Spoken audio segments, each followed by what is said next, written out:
Ceci était l'annonce officielle de Marco Rubio. Le scandale a éclaté à Washington après que Marco Rubio ait pris des mesures contre la QP, la compagnie pétrolière d'État cubaine, et l'a placée au centre de la crise.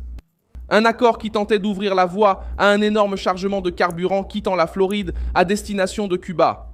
Ce vendredi 12 juin 2026, l'affaire apparaît déjà comme un coup direct porté à la machine énergétique du régime, car elle ne concerne pas seulement l'essence et le diesel. Cela implique le port, les réservoirs, les camions, l'entreprise d'État, le prétendu secteur privé, le risque de détournement et l'ancienne structure qui contrôle presque tout sur l'île. L'entreprise Vanguard Energy, basée à Coral Gables, voulait acheminer plus de 250 000 barils de diesel et d'essence à des acheteurs privés cubains, en utilisant l'infrastructure liée à Cupet pour stocker le produit. Mais Rubio a perturbé la tranquillité de ce plan en sanctionnant l'entreprise d'État et en accusant le régime d'utiliser l'énergie comme une arme politique, alors que le peuple cubain fait face à des coupures de courant, des files d'attente et à la pénurie. Le problème est simple à comprendre et grave à admettre. Comment envoyer du carburant à Cuba sans passer par le régime lui-même qui contrôle le port, l'entrepôt, les camions et la distribution ? Comment croire que le produit n'irait qu'au secteur privé si toute l'infrastructure physique est contrôlée par l'État cubain? Qu'essayait-il de faire? Et pourquoi le Brésil a-t-il réagi maintenant? Je vais tout expliquer tout de suite. Si tu aimes ce genre de contenu direct et sans détour, pense à t'abonner parce qu'ici il y a des vidéos comme ça tous les jours.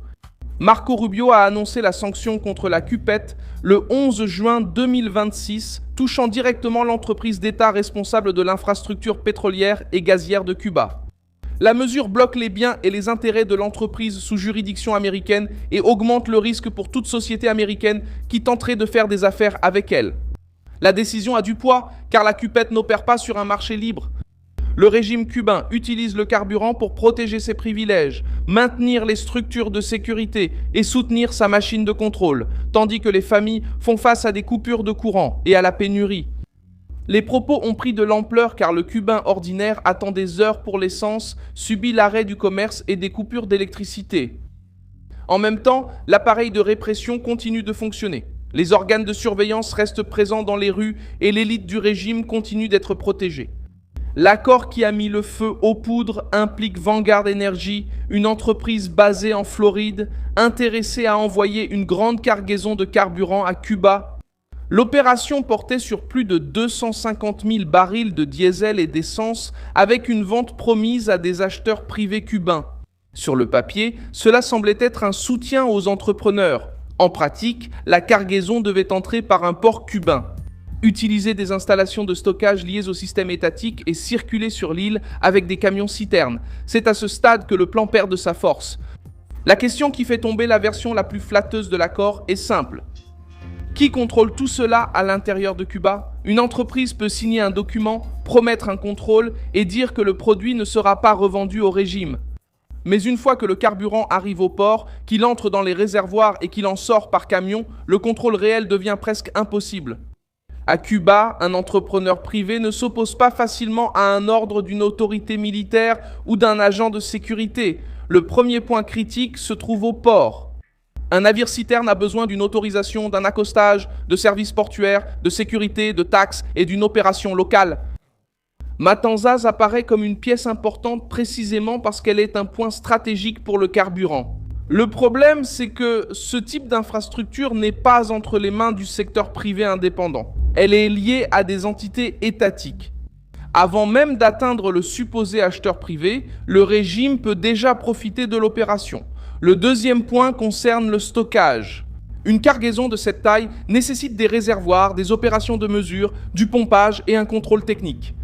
QP intervient dans ce débat car elle fait partie du système dominant du pétrole et de ses dérivés sur l'île. On y retrouve aussi Cimex et Cuba Mete, liés à l'importation, au commerce et à Cuba Metales, ligadas à importação, comércio e distribuição. Si ces entités manipulent la cargaison, fournissent un service ou contrôlent le flux, l'accord cesse d'être une simple vente privée et devient une faille pour l'État cubain. Le troisième point concerne les camions-citernes. Une fois stocké, le carburant doit être acheminé vers l'acheteur. Mais Cuba ne dispose pas d'une grande flotte privée capable de transporter des centaines de milliers de barils sans dépendre de l'État. Les camions capables de transporter du carburant à grande échelle sont généralement sous le contrôle direct ou indirect du régime. La livraison finale, donc, serait vulnérable au détournement. Le volume important suscite également des soupçons. Les petites entreprises ont besoin de diesel et d'essence pour la livraison, le transport, l'alimentation, les générateurs et les services. C'est une réalité. Mais le secteur privé cubain n'a ni la liberté totale, ni la structure suffisante pour absorber seul une charge d'une telle ampleur. S'il reste du carburant, qui le récupère? S'il manque de contrôle, qui empêche la revente? Si le régime contrôle la route, qui décide de la destination? C'est là que la sanction de Rubio touche un nerf sensible. Le gouvernement Trump essaie de soutenir le peuple cubain et les entrepreneurs indépendants, mais sans approvisionner la dictature. Cette ligne devient impossible lorsque l'opération dépend de QP. L'entreprise d'État est devenue une cible parce qu'elle symbolise le point de rencontre entre l'énergie et le contrôle politique. Si le régime en a besoin pour recevoir du carburant, l'accord n'est pas aussi indépendant qu'elle en avait l'air. La Havane a réagi en attaquant Washington et en essayant de transformer la sanction en punition contre le peuple cubain. Cette réponse est bien connue. Le régime rejette toujours la faute sur l'extérieur lorsque sa structure interne s'effondre. Mais la réalité pèse contre cette version. Le gouvernement contrôle à la fois l'entrée et la distribution, et ensuite il accuse les autres, pendant que la population en paie le prix. Pour le Cubain ordinaire, cela signifie un réfrigérateur éteint, un commerce affecté, un transport réduit et une routine bouleversée. Pour le régime, cela signifie un risque politique. Le détail le plus gênant, c'est que le carburant à Cuba peut avoir deux destinations. Il peut faire rouler un camion de nourriture, une ambulance, un générateur d'hôpital et permettre la livraison d'aide. Mais il peut également alimenter des patrouilles, des bus de mobilisation politique, des véhicules de police et l'appareil de surveillance. Rubio cible ce risque. Dans une dictature, une ressource rare suit rarement une logique neutre. Ceux qui sont proches du pouvoir reçoivent en premier. Ceux qui dépendent de l'État attendent. L'alternative humanitaire mentionnée dans le débat est la Caritas et l'Église catholique. Cette voie apparaît comme la plus fiable pour acheminer du carburant aux camions d'aide, distribuer de la nourriture et soutenir les régions pauvres. Rubio a resserré l'étau parce qu'il a compris le contexte politique. La dictature cubaine a besoin de carburant, d'argent et de failles. La sanction contre la cupette ferme l'une de ces failles au point le plus sensible. Elle indique que les entreprises américaines ne peuvent pas utiliser le discours de soutien au secteur privé pour mener une opération qui, sur le terrain, dépend de l'État cubain. Rubio a mis le doigt sur cette plaie. Le peuple cubain a besoin d'aide, mais pas d'un modèle qui alimente le même système qu'il a laissé sans électricité, sans essence et sans liberté.